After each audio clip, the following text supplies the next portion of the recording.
Welcome to another episode of My Weird Prompts, an AI-generated podcast featuring the random prompts of Daniel Rosehill as answered by a revolving cast of friendly AI characters. Join us for deep dives into AI, technology, and whatever other random thing Daniel finds fascinating today. Subscribe on Spotify or your favorite podcatcher. Now, today's episode. This episode was generated using artificial intelligence. Please verify facts. Hi, Herman and Corn. So we have chatted about tenancy law in a bunch of episodes at this point, looking at, I think, the big questions. What is this going to do to renters if we have so many people renting? What are some good examples of forward-thinking tenancy law from jurisdictions that do a better job of regulating the rental market than here in Israel, which wouldn't be saying very much. But those were good discussions about major topics. And I talked about my experience, 10 years of renting in Israel.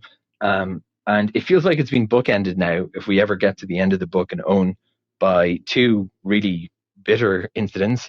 One of a landlord ripping out the toilet and another of a landlord refusing to fix a leak, and that then spiraling into this whole ridiculous thing that never really had to happen.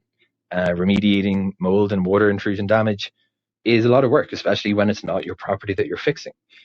So it's a sucky situation. But one of the things that has frustrated me about renting, besides the ruinous financial nature of it and the instability of never knowing when your contract will be renewed, is what you can't do to a property. So generally the principle is that you can't drill holes in walls. Your contract might explicitly forbid you. Of course, there's always a question of what the law allows and whether that's enforceable. But the power dynamics are such that frequently it's whatever the landlord says becomes kind of gospel. So in light of those restrictions, my wife and I have tried to minimize the drilling of holes in properties we've rented, if only just to make it as easy as possible when you leave, and they hold you to this crazy standard that it has to be like the Louvre when you leave it, regardless of what condition you got it in. To make our work as easy as possible, minimizing the holes you drill.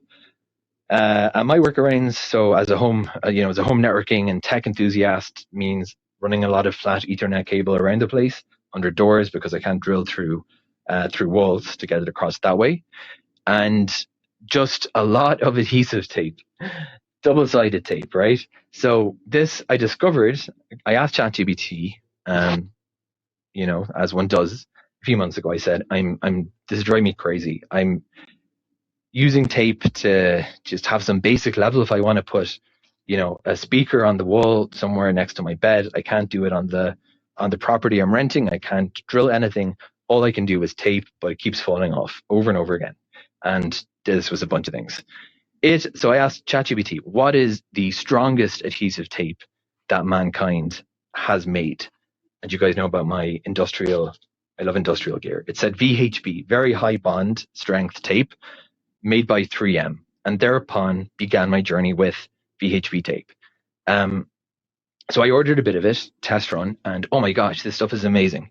But there's an art to using adhesive tape that I want to talk about today for others who are in the unfortunate situation of having to rent, and this is the only way that we can sometimes make our places feel like our own, even minimally, is using adhesive tape. So what I've learned, I've learned a few things, and Herman Poppleberry can be the chemist here, telling us exactly why it is. The main takeaway that I've learned is pressure. You want to really push down for 60 seconds on what you're trying to affix, and the 72-hour window is what makes the biggest difference. Is you leave it to set. You can use additional tape to keep it in place, and if you can be patient enough to wait those first 72 hours, you can get really crazy bonds. And it's no exaggeration. This stuff is pretty wild. It's created some bonds that I couldn't break, no matter how.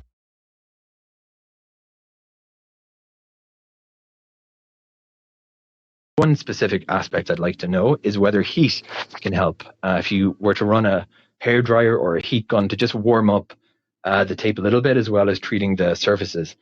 This is a little hack I've developed, but basically just from intuition. I feel like that would make it easier to bond. And I think I've figured out now how to get stuff attached in a way that is very solid. Herman and Corn, it's one of the ultimate niche topics, but why not talk about it? VHB tape, it's actually pretty interesting stuff. I read that there are some truly remarkable things that you can actually do with adhesive tape if you use the really good stuff and you follow all these instructions carefully. I read that Apple once hung a gigantic sign, like a Times Square sign, just using VHB, and that the Burj Khalifa actually has used it to affix glass to skyscrapers. And that really, really makes my head spin, because I just wonder from an insurance standpoint, how on earth is anyone going to sign off if you say, hey, we just want to hang this gigantic thing outside of this place with a whole bunch of people. We're going to use some tape. Okay. It sounds like a stretch, but I'm having seen the stuff in action. I can see it can do some pretty good things. So Herman and Corn, let's talk about VHB tape for those of us who are not drilling, and it's a way to get stuff up. How can we apply it correctly? And what's the chemistry that can go from, if you do it right, get these really, really extremely strong bonds that you can't believe were created just using adhesive tape? Over to you two. Hey everyone, welcome back to My Weird Prompts. We are coming to you from our home in Jerusalem, and today we are diving into something that is honestly a universal struggle for anyone who has ever signed a lease. I am here with my brother, as always, Herman Poppleberry, ready to talk shop. And honestly, Corn, this prompt from our housemate Daniel really hit home. We have lived in enough shared apartments to know the absolute dread that comes with the phrase, no drilling in the walls. Especially here in Jerusalem, where the rental market continues to tighten in neighborhoods like Rehavia and Nachlaut. Landlords are more protective of their property than ever. It is the ultimate renter's dilemma, right? You want to make the place feel like a home. You want to set up your tech, but you are staring at these pristine, or sometimes not, so pristine, plaster and stone walls, knowing that a single drill bit could mean losing your security deposit. Daniel sent us this great audio prompt about his workaround, which is using 3MV HB tape, or very high bond tape. It is funny because we actually touched on some of these rental anxieties back in episode 348 when we talked about fair wear and tear. But Daniel is taking it to a much more technical level. He is not just talking about hanging a picture frame with a little command strip. He is talking about mounting heavy speakers and running Ethernet cables using industrial-grade adhesives. Right, and he mentioned some specific techniques he's using, like applying pressure for 60 seconds and waiting 72 hours for the bond to set. He even asked about using a hairdryer or a heat gun to prep the surface. I want to really dig into the science here, Herman, because I think most people think of tape as this temporary, flimsy thing. But Daniel mentioned this stuff is used on the Burj Khalifa. Is that actually true? It is absolutely true. And that is where the distinction between what you buy at the grocery store and what engineers use really comes into play. 3M developed VHB tape around 1980, and it fundamentally changed how we build things. Before that, if you wanted to join two pieces of metal or glass, you needed rivets, bolts, or welds. But VHB allowed for what we call structural bonding. When Daniel talks about the Burj Khalifa, he is referring to the curtain wall glazing. The glass panels on some of the most iconic skyscrapers in the world, including the Burj Al Arab and the Walt Disney Concert Hall, are held in place using these exact types of tapes. In fact, on the Burj Al Arab, the tape was tested to withstand extreme wind loads like Category 5 hurricane force. That is wild to think about. You are looking at the tallest building in the world and thinking, yeah, that is mostly just really high-quality tape holding the windows on. But, okay, if it can hold a glass panel against high-altitude winds, why does my power strip still fall off the wall after 2 weeks? What is the gap between the industrial application and what we are doing at home? That is the million-dollar question, and it comes down to the chemistry of the bond and the preparation of the surface. To understand why Daniel's tape works, we have to talk about viscoelasticity. This is the secret sauce of very high bond tape. Most adhesives are either solid or liquid, but VHB is both. It has the properties of a viscous liquid, meaning it can flow into the microscopic crevices of a surface, and the properties of an elastic solid, meaning it can absorb energy and return to its original shape. Okay, so when Daniel is pressing down for those 60 seconds he mentioned, he is actually forcing that liquid-like part of the tape to flow into the tiny valleys of the wall? Exactly. We call that wetting out the surface. Even if a wall looks flat to your eye, on a microscopic level, it looks like the Grand Canyon. If you just lightly touch the tape to the wall, you are only making contact with the peaks of those canyons. You might only be using 10% of the available surface area. When you apply firm pressure, you are physically pushing the adhesive into the valleys. That is why that 60-second rule Daniel mentioned is so critical. You are literally increasing the surface area of the bond by an order of magnitude. This is where van der Waals forces come into play. These are weak intermolecular attractions that only happen when molecules are incredibly close together. By wetting out the surface, you are maximizing those molecular level connections. So what about the 72-hour wait time? Why does it take 3 days to reach full strength? If it is a tape, shouldn't it be instant? You would think so, but the flow process, the wetting out, is not instantaneous. It is a time-dependent process. After 20 minutes, you might have 50% of the bond strength. After 24 hours, you are at about 90%. But to get that full structural grade 100% bond where the adhesive has fully migrated into every nook and cranny, you really need those 72 hours. This is where most people fail. They stick a heavy speaker to the wall, give it a thumb press, and hang the weight immediately. The tape hasn't had time to flow, the weight pulls it away from the valleys, and the whole thing fails. It is like trying to build a foundation while the concrete is still wet. That makes a lot of sense. It is a test of patience as much as physics. Now, Daniel also mentioned using a hairdryer or a heat gun. He said it was an intuition he had, but he wanted to know if the science backs it up. Does heat actually improve the bond of very high bond tape? Daniel's intuition is spot on. Temperature is a massive factor in how well an adhesive performs during the application phase. Remember how I said the tape acts like a viscous liquid? Well, what happens to honey or maple syrup when you heat it up? It gets thinner and flows more easily. By warming the surface and the tape to, say, 30 or 40 degrees Celsius, you are dramatically reducing the viscosity of the adhesive. It flows into those microscopic crevices much faster and more deeply than it would at room temperature. This is especially important for what we call the glass transition temperature of the polymer. If the tape is too cold, it stays in a glassy, rigid state. If you warm it up, it moves into its rubbery state where it can actually bond. So, if you are working in a cold apartment in Jerusalem in the middle of February, your tape is basically fighting against you. Absolutely. If the surface is below 15 degrees Celsius, the adhesive becomes too firm. It cannot wet out the surface. It is like trying to stick a piece of cold plastic to a wall. Using a hairdryer to prep the wall and the tape is a professional level move. It ensures that the initial contact is as intimate as possible. Just don't overdo it. You don't want to melt the foam core, you just want to get it nice and tacky. Think of it as waking up the molecules. This brings up an interesting point about the tape itself. It is not just a thin layer of glue. It is usually a thick acrylic foam. Why the foam? Why not just a super strong film? This is where the second part of viscoelasticity comes in, the elastic part. The foam core is designed to absorb stress. Think about a speaker mounted on a wall. There are vibrations from the sound, there are temperature changes that cause the wall and the speaker bracket to expand and contract at different rates, and there is the constant pull of gravity. If the bond was perfectly rigid, like a brittle superglue, those tiny movements would create cracks in the bond line and it would eventually snap. VHB tape can typically tolerate shear strain up to 3 times its own thickness. So a 1 millimeter thick tape can stretch up to 3 millimeters without the bond breaking. So, the foam acts like a shock absorber.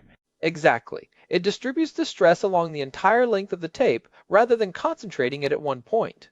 This is why it is used in Times Square for those massive LED signs. Those signs are huge, they are heavy, and they are buffeted by wind and the vibrations of the city.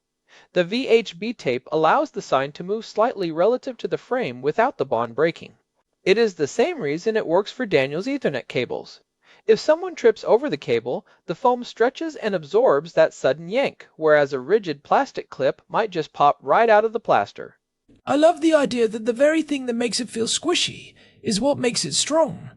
But I have to ask about the dark side of this for renters. If we are creating a bond strong enough for the Burj Khalifa, How on earth do we get it off when the lease is up? We talked about mold disputes and legal headaches back in episode 2009, but a ruined wall is a surefire way to get a landlord to keep your deposit. That is the danger zone. If you just grab a corner and pull, you are likely to take the paint, the primer, and maybe a chunk of the drywall with you. The bond between the tape and the paint is often stronger than the bond between the paint and the wall. This is a classic failure mode where the substrate itself gives way before the adhesive does. So what is the professional way to remove it? Is there a hack for that? There are a few. The first is heat. Again, just as heat helped it flow on, heat can help it soften up. If you get it warm with a hairdryer, the adhesive loses some of its internal strength, its cohesive strength, making it easier to peel. But the real secret weapon is a technique called cheese wiring. You take a piece of high-strength fishing line or even dental floss, and you gently saw it through the foam core of the tape, parallel to the wall. So you are basically bisecting the tape?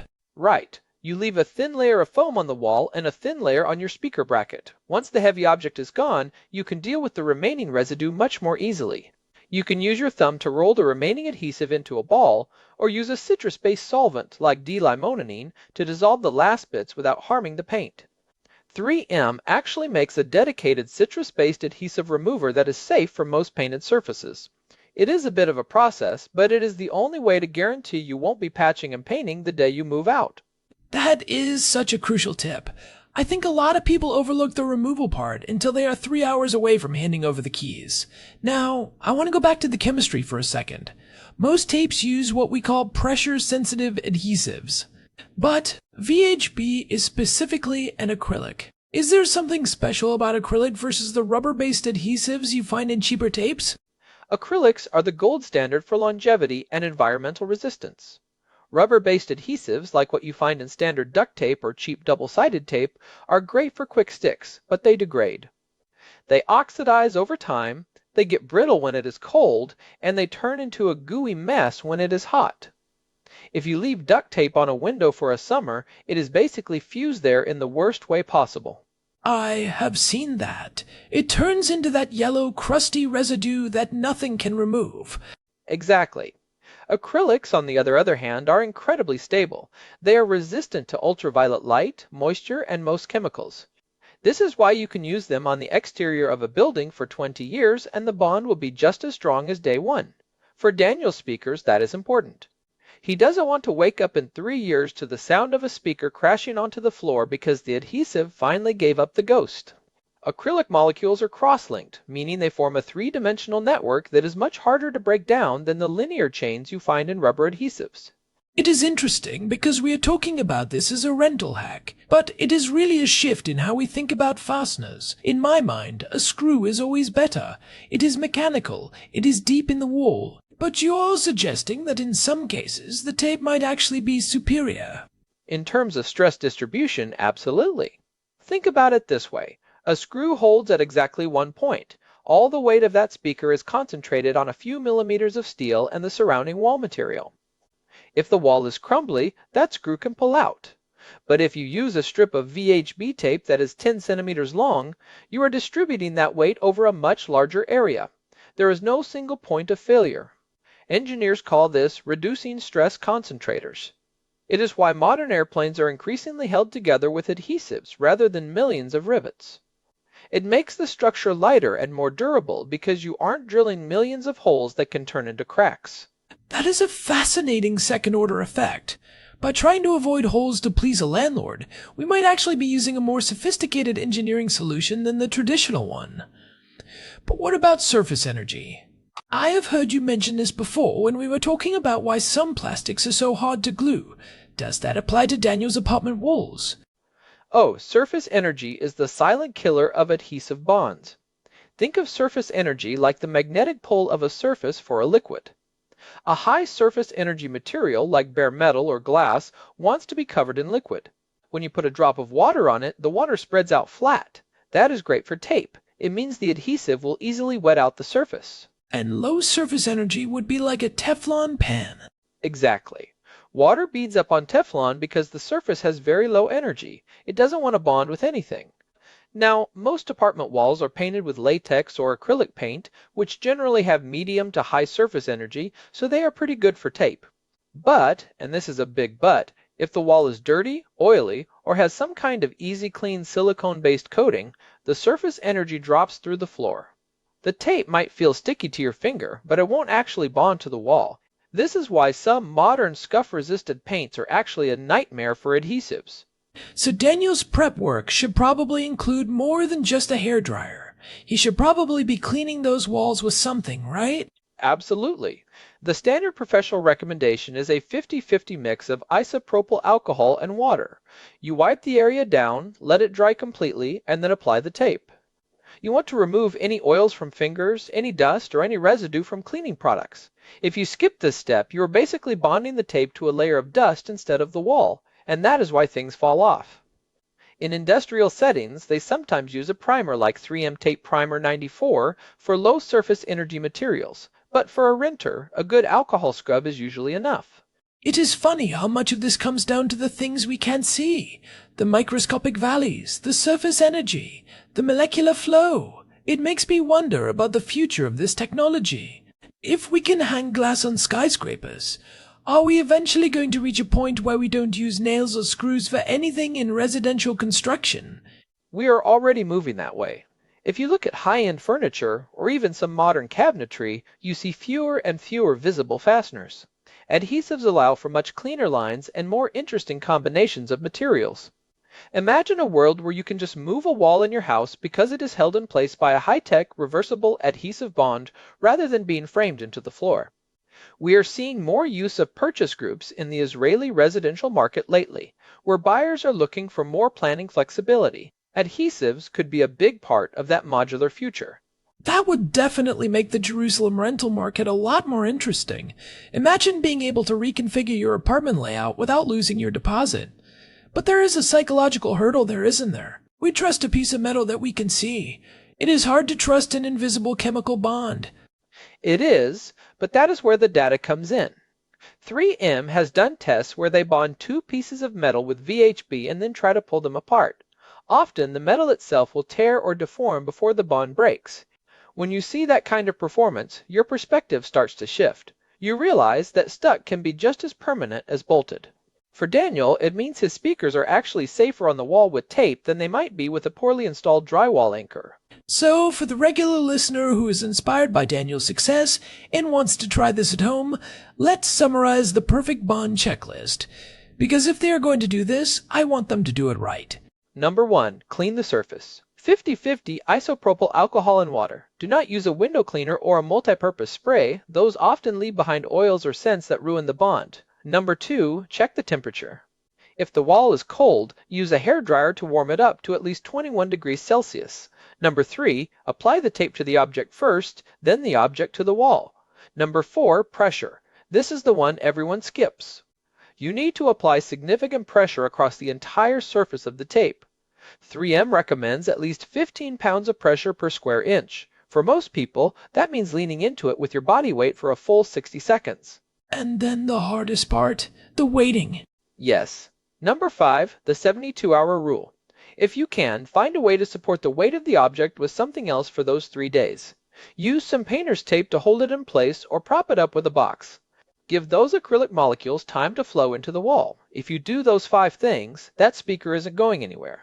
And just to be clear, we are talking about VHB tape specifically here. This is not the stuff you find in the stationery aisle. You usually have to order this specifically or go to a specialized hardware store. It is often gray or black with a red liner. If it doesn't say VHB on the inside of the roll, it is probably not the structural grade stuff we are talking about. Correct. There are different versions for different surfaces too. The 4941 family is the multi-purpose gray tape Daniel is likely using. But if you have powder-coated metal or certain plastics, you might want the 5952 family, which has a modified acrylic adhesive that is even better at wetting out difficult surfaces. I think this is such a great example of how a little bit of deep dive knowledge can solve a really practical, annoying problem. Daniel is out here living in the future, using skyscraper technology to avoid a fight with his landlord. It is brilliant. It really is. and it makes you appreciate the engineering that goes into the mundane things around us. We walk past these buildings and signs every day, not realizing that there is this incredible dance of chemistry and physics happening right there on the surface of the glass. It is a reminder that sometimes the most powerful solutions are the ones that are completely invisible. Absolutely. Well, I think we have covered the what, the why, and the how-to for VHP tape. If you are a renter out there struggling with the no drilling rule, maybe it is time to put down the drill and pick up the hairdryer. Just remember to be patient. And remember the dental floss trick for when you move out. Your future self will thank you for not ripping the paint off the wall. Definitely.